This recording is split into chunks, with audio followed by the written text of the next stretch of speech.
Mr. President, early Saturday morning, as we all know, U.S. forces apprehended Venezuelan President Nicolas Maduro and his wife. Both of them are now in U.S. custody.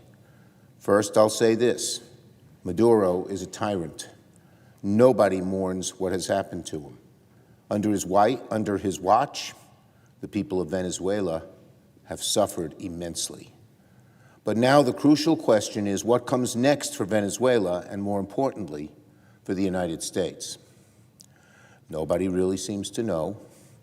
The administration's story keeps changing by the hour, even after Secretary Rubio spent all day Sunday trying to clean up Trump's mess.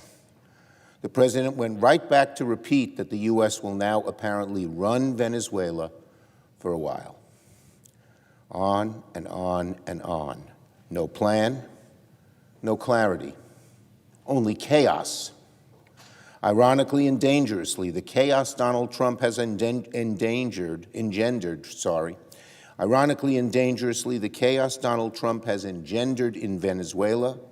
leads him on, in his mind, to think he should try the same thing in Colombia, in Iran, even in Greenland.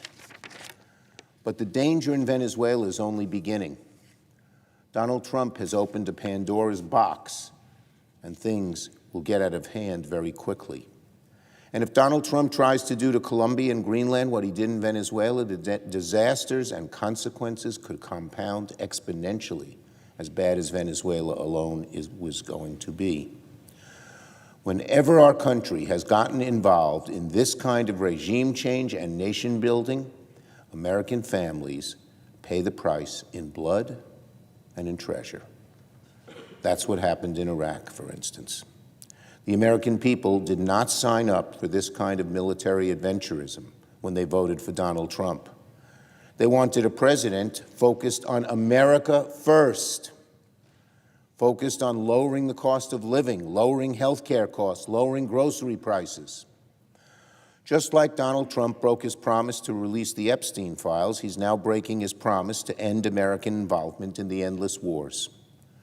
I warn my Republican colleagues, the backlash from the MAGA base on the war in Venezuela will be swift, fierce, and thunderous, just like it was with the Epstein files.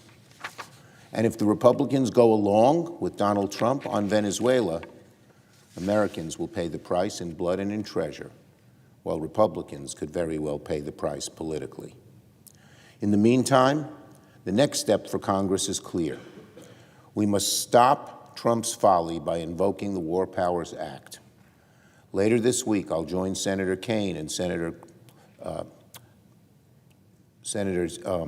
Schiff and Senator Paul, forcing a vote on our War Powers resolution, a bipartisan measure that will affirm Congress's authority on matters of war and peace when it comes to Venezuela.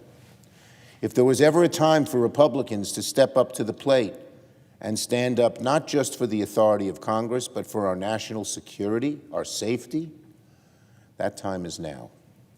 Separately this afternoon, House and Senate leaders of the House and Senate will meet with senior administration officials to ask questions about what is going on in Venezuela, try to get to the bottom of it, and what the plan is moving forward.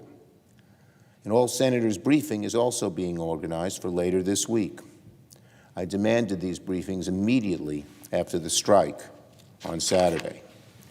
The administration owes Congress and the American people some pretty basic answers to many important questions.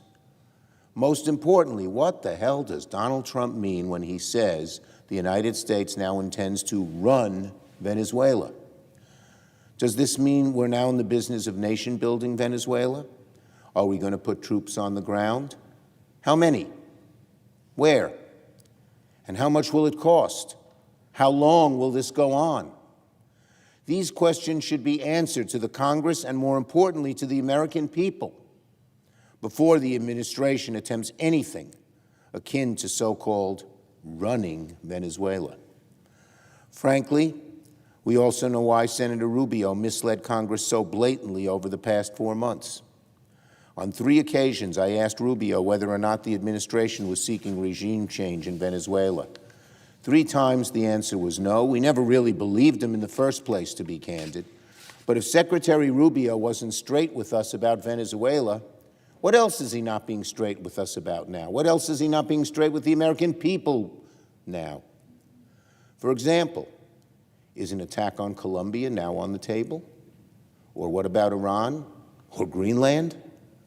How is anything of this putting America first? The simple answer is that it's not. If you're a family of 4 in New York and your health care premiums just doubled on January 1st, what are you supposed to think when you read in the paper that Donald Trump is spending billions attacking Venezuela? If you're struggling to keep a roof over your head, if you're falling behind on your mortgage payment, what are you supposed to think when Donald Trump says we're going to run Venezuela for a while? The American people did not sign up for another round of endless wars. They want Donald Trump to focus on the problems here at home, on health care, on housing, on energy, on groceries.